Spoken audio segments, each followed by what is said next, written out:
নমস্কাৰ সকলোকে এক্সাম আহি পালেহি UGC NET exam 2025 December session আৰু আজি এই ভিডিওটো লৈ আহিছো পেপাৰ 1 ৰ কাৰণে মোস্ট ইম্পৰ্টেন্ট টপিক বিলাক কেনেকৈ ইজিলি আমি বুজি পাব পাৰো বিশেষকৈ সেই সকল ষ্টুডেন্ট কাৰণে যিখিনি ষ্টুডেন্টে নতুনকৈ এবাৰ দিবলৈ ওলাইছে বা এডুকেশ্যন বেকগ্ৰাউণ্ডৰ নহয় বেলেগ বেকগ্ৰাউণ্ডৰ হয় সেই ষ্টুডেন্টখিনিৰ কাৰণে এইখিনি লৈ আহিছো যদি আপোনালোকে ভাবি আছে যে মোৰ একো হোৱা নাই মই কি কৰিম এতিয়াতো টাইমে নাই তেতিয়াহ'লে এই ভিডিওটো শেষলৈকে চাব আৰু এই যিখন কিতাপৰ কথা কম এই দুখন কিতাপ পঢ়িলে আপোনালোকৰ বহুতখিনি কনসেপ্ট ক্লিয়াৰ হ'ব একো কিতাপ লৈ আহিছো যি দুখন কিতাপ আপোনালোকে অসমীয়াত পঢ়ি কেনে নিজৰ মাতৃভাষাত পঢ়ি কেনে বুজি ল'ব পাৰিব আৰু বুজি লৈ কেনে তেতিয়া আপোনালোকে যিখন বুক পাৰচেজ কৰিছে সেইখন বুকত পঢ়ি কেনে ইজিলি কনসেপ্টটো ক্লিয়াৰ হ'ব তো এই দুখন কিতাপৰ মোস্ট ইম্পৰ্টেন্ট ফাৰ্ষ্ট পেপাৰৰ যিখিনি আমাৰ টপিক আছে এইখিনি ভিতৰত বহুত কিটা টপিক এই দুখন কিতাপৰ আছে প্ৰথমখন শৈক্ষিক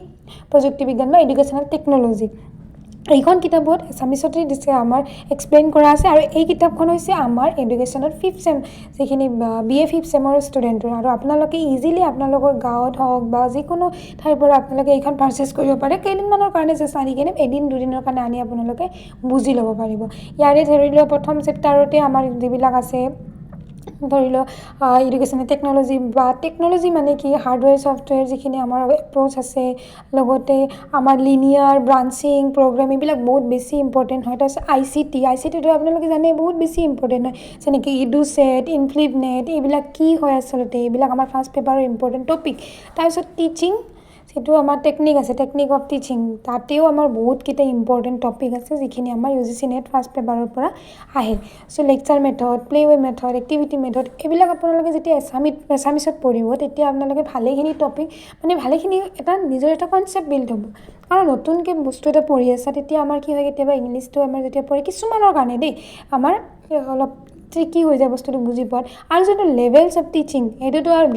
আহিবই আৰু memory level understanding level reflective level এইকেইটা যদি নাহে আৰু নক'ব আৰু ফেজেছ অফ টিচিং এই দুটা টপিকটো একদম UGC NETৰ একদম মানে হেৰি আৰু ফেভৰেট টপিক চ' এইবিলাকতো লাগিবই আৰু এইবিলাক ইয়াতে পাব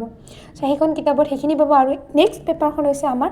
BA 5th চেমৰে গৱেষণা যিখিনি পদ্ধতিৰ পৰিচয় অৰ্থাৎ ৰিচাৰ্চৰ আৰু আমাৰ ফাৰ্ষ্ট পেপাৰতো ৰিচাৰ্চ আহিবই আপোনালোকে জানে আৰু ৰিচাৰ্চ পেপাৰখন এনেকুৱা হৈছে বহুত মানে এডুকেশ্যনৰ বাহিৰে বা এনেকুৱা কিছুমান পাৰ্টিকুলাৰ ছাবজেক্টৰ বাহিৰে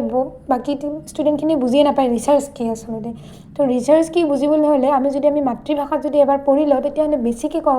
ক্লিয়াৰ হয় আৰু সেইকাৰণে যিখন 5th চেমৰ যিখন আমাৰ পেপাৰ আছে 4th পেপাৰখন সেইখনত আপোনালোকে পাব types of research educational research বুলি যদিও আছে টাইপছ অফ ৰিচাৰ্চকেইটা আমাৰ একেই হয় ফাণ্ডামেণ্টেল এপ্লাইড আৰু একশ্যন ৰিচাৰ্চ আপোনালোকে বুজি পাব পাৰিব তাৰপিছত যিখিনি ৰিচাৰ্চ প্ৰপ'জেল কি ৰিভিউ অফ ৰিলেটেড লিটাৰেচাৰ কি ৰিচাৰ্চ ডিজাইন কেনেকৈ কৰিব লাগে ৰিপৰ্ট ৰাইটিং কেনেকৈ কৰিব লাগে এটা অভাৰঅল কনচেপ্ট যদি বিল্ড কৰিব লাগে ৰিচাৰ্চৰ ওপৰত তেতিয়াহ'লে আপোনালোকে BA 5th চেমৰ 4th পেপাৰখন লৈ ল'ব আৰু এভেইলেবল হ'ব আপোনালোকৰ নিশ্চয় কাৰোবাৰ নহয় কাৰোবাৰটো পাবই চ' এতিয়াই যাওক আপোনালোকৰ যোন চিনাকি আছে য'ৰ মানে হয়তো কলেজৰ ফ্ৰেণ্ডৰ কোনোবা ভণ্টি হ'ব পাৰে ভাইটি হ'ব পাৰে বা নিজৰে গাঁৱৰে ছোৱালী হ'ব পাৰে কাৰোবাৰ নহয় কাৰোবাৰতো এডুকেশ্যন মেজৰ আছে আপোনালোকৰ চিনাকি তাৰ পৰা দুদিনৰ কাৰণে হ'লেও বা কলেজৰ যদি আপোনালোকৰ লগত ভাল হয় ডিপাৰ্টমেণ্টৰ পৰাও লৈ আহিব পাৰে 2 দিন বা 3 দিনৰ কাৰণে এই দুখন পেপাৰ লৈ আহক আৰু কনচেপ্টখিনি আসামিছত বুজি লওক কাৰণ আমাৰ অসমীয়া যিখিনি ষ্টুডেণ্ট আছে UGC NET দিবলৈ গৈ আছে যিখিনি ষ্টুডেণ্টৰ মানে বেকগ্ৰাউণ্ডটো BA লৈকে আমাৰ কি হয় আসামিজ মিডিয়ামে মেক্সিমাম আমি লৈ লওঁ চ' সেইকাৰণে আমাৰ বুজি পোৱাৰ অলপ অসুবিধা হ'ব এই দুখন কিতাপ ল'ব আপোনালোকে চাব বহুতখিনি হেল্পফুল হ'ব আমাৰ কনচেপ্ট বিল্ড কৰাত চ' আজিৰ ভিডিঅ'টো ইমানখিনিয়ে আছিল মই জাষ্ট মানে আমাৰ ডিপাৰ্টমেণ্টত এই দুখন কিতাপ মানে পঢ়াই থাকোঁতে মই ভাবিলোঁ এই দুখন কিতাপ ইমান ধুনীয়া কিতাপ ইমান ধুনীয়াকৈ এক্সপ্লেইন কৰা আছে আসামিছত চ' এই দুখনটো UGC NET পেপাৰ 1ৰ কাৰণে বহুত বেছি ইম্পৰ্টেণ্ট পেপাৰটোতো এডুকেশ্যন ষ্টুডেণ্টখিনিৰ কাৰণেতো ইম্পৰ্টেণ্টে আৰু এইটো ক'বই নালাগে পেপাৰ 2ৰ কাৰণে আৰু পেপাৰ 1ৰ কাৰণেতো এইখিনি চবৰে কাৰণে ইম্পৰ্টেণ্ট চ' এইখিনি পঢ়ি লওক এবাৰ আৰু বুজি লওক বহুত বেছি হেল্পফুল হ'ব চ' আজিলৈ ইমানেই বাই বাই টেক কেয়াৰ